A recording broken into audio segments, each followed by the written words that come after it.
Who said, "I contain multiples"? Actually, that was poet Walt Whitman. You see me as a professor, but I am also a trial consultant, an aunt to 5 beautiful nieces and nephews, a sculptor, a performance poet, and a pretty kick-butt charades player, if I may say, etc. I have many roles in my life that I play. Patty Linville has shown that as long as we keep these multiple selves separate from each other, compartmentalized, so to speak, then the more the better for mental health, in that they can buffer in times of stress. Of course, Linville's theory of multiple selves is very different from multiple personality disorder, right? MPD, or more technically called DID, right? Dissociative identity disorder, involves a lack of shared memory between selves and is dysfunctional. On the other hand, Linville's multiple selves refer to different roles you play in your life. Remember, Linville has shown that having many separate, non-overlapping selves can be beneficial by buffering stress. What she means by non-overlapping is that, when I go to sculpt, I don't do this with all my professor friends, right? This is a different group. Same thing when I go to visit my nieces and nephews. My sculptor friends and my professor colleagues are generally not in that environment. So they are non-overlapping, separate, multiple selves for the most part. And again, Linville has shown that having many separate non-overlapping selves can be beneficial by buffering stress. So compare my multiple self situation to the situation here on the right of having only one basic identity of professor. Now assume I lost my job. In which case would my life be the most devastated? Clearly, that would be if I only had the professor role, right? Because that would be my whole life. So Linville has shown that having non-overlapping multiple selves can help to buffer stress in this way. Our next topic is self-regulation. Our ability to self-regulate is fairly consistent from childhood through adulthood. Walter Mischel did a famous and classic marshmallow study at Stanford way back in 1972, and he used 4-year-olds. He offered them a marshmallow and told them they could have it now, or if they could wait several minutes without eating it, they could have 2. As you can imagine, some grabbed it on the spot, but some were able to hold off and actually get the 2. He then followed them up as adults and found that those who had the ability to wait, to self-regulate, were more likely to be successful in school, to be motivated and emotionally intelligent. Those who couldn't wait, had the most difficulties in school, showed lower self-esteem, and were rated as more stubborn and more easily frustrated. Here's some really cute footage from that study.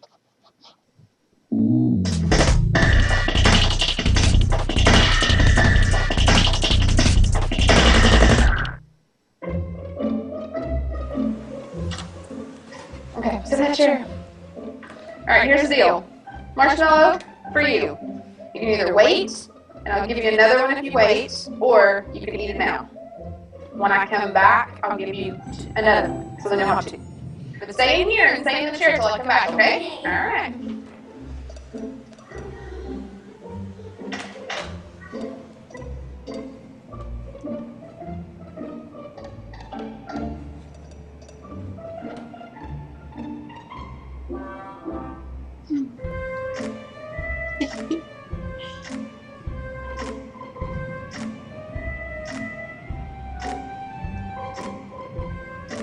I'm gonna go do something and I'll come back. It smells yummy.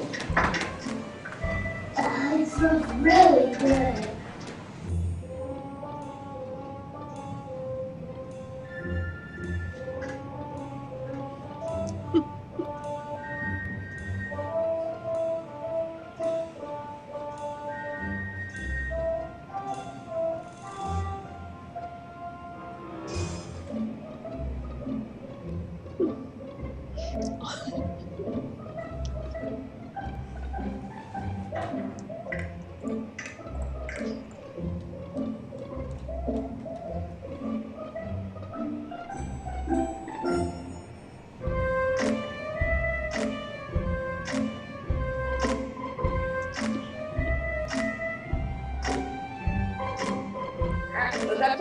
have it now or you can wait.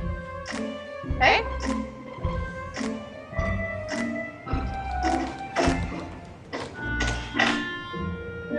I'll be back. Stay in the chair, okay? Okay.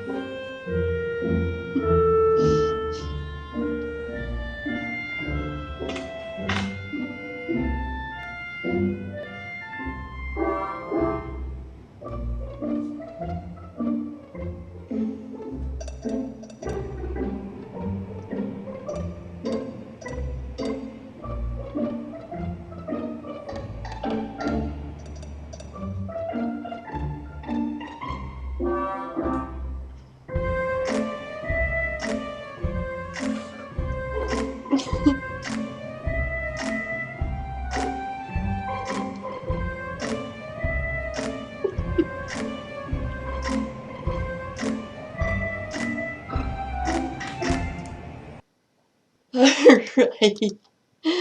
So many studies have shown that self-regulation is actually a limited resource. So after people exert self-control in one task, their capacity for self-regulation is weakened. In one study, the dieter study, dieters were shown a video well in arm's reach of these wonderful, really tempting snacks. Things like Skittles, M&Ms, Doritos, in arm's reach. So that was called the high temptation condition. Or in the other group, they were shown the video while they were 10 feet away from the snacks. So that would be the low temptation condition. Afterward, they were taken next door for an ice cream taste test. Encouraged to eat as much ice cream as they wanted. Those in which of the two conditions do you think ate significantly more ice cream? And of course, that's the high temptation condition. So the harder they had to work at it, the less resources they had later on. Exerting self-control is psychologically taxing. So strength deteriorates over time. We tend to feel less of a sense of self and duty to the self. Thus, in the self-affirmation study, researchers predicted that bolstering a sense of self might help. They tested this by repeating the dieter study, but now between the first part, watching the video with snacks close or far, and the second part, all-you-can-eat ice cream opportunity, they had half of the participants write a short essay about things they really valued, like family or friendships or creativity or athletics. And the other half write about less self-relevant topics. Those who wrote about self-values, even those who experience a high temptation condition with the snacks ahead of time, did not suffer from lower self-regulation in the second task. So, self-affirmation can reboot us, so to speak, when it comes to self-regulation. Another kind of self-regulation is regulating our thoughts. What usually happens if we try not to think about something? If we're on a diet and trying not to think about food, what is the only thing we can think about? Food. If our relationship broke up and we're trying not to think of that person, he or she is all we can think about. If we suffer an injustice in life, maybe you're unjustly fired from a job, we often lose sleep because we can't stop thinking about it. Daniel Wagner was the first researcher to systematically show the hypervigilance of unwanted thoughts in his white bear study. The hypervigilance of unwanted thoughts. So if you were a participant in the experimental group of the white bear study, you would show up at the lab, a small room, and seated alone at a small table with a little service bell in front of you, the kind that you ring, tap on the top, oftentimes for service. You would be told that the researcher would be leaving the room, and your job was just to think for the 15-minute session. You would be told that you could think about this or that or this or that, a whole list of things, or anything else you wanted to think about. but that you should not think about white bears.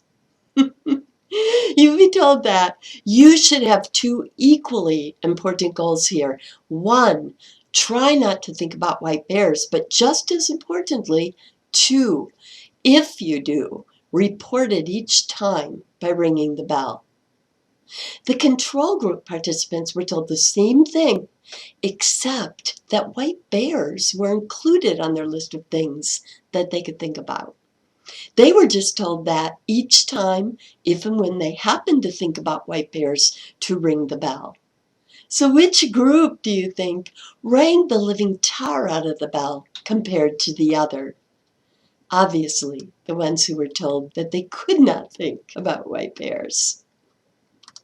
In further research, Wagner found that a simple advanced plan helps significantly. He suggested that participants try not to think of white bears by thinking of red Volkswagens instead. And this helps significantly, just having this plan in place and knowing what to do. Likewise, thinking too much can mess up professional basketball players' free shots. Simply trying not to think about it can really backfire. But sports psychologists have found that a simple advanced plan, such as thinking about something totally unrelated, like maybe your kids, really helps. Likewise, if you're suffering from insomnia because of an injustice in life, set up a plan in advance. For instance, you might have some books you've always wanted to read but never had the time. Have them ready on your nightstand or something else that you enjoy doing. Don't fight the insomnia. That's the worst thing you can do, right? Realize that you're not going to sleep anyway, so you might as well enjoy that time.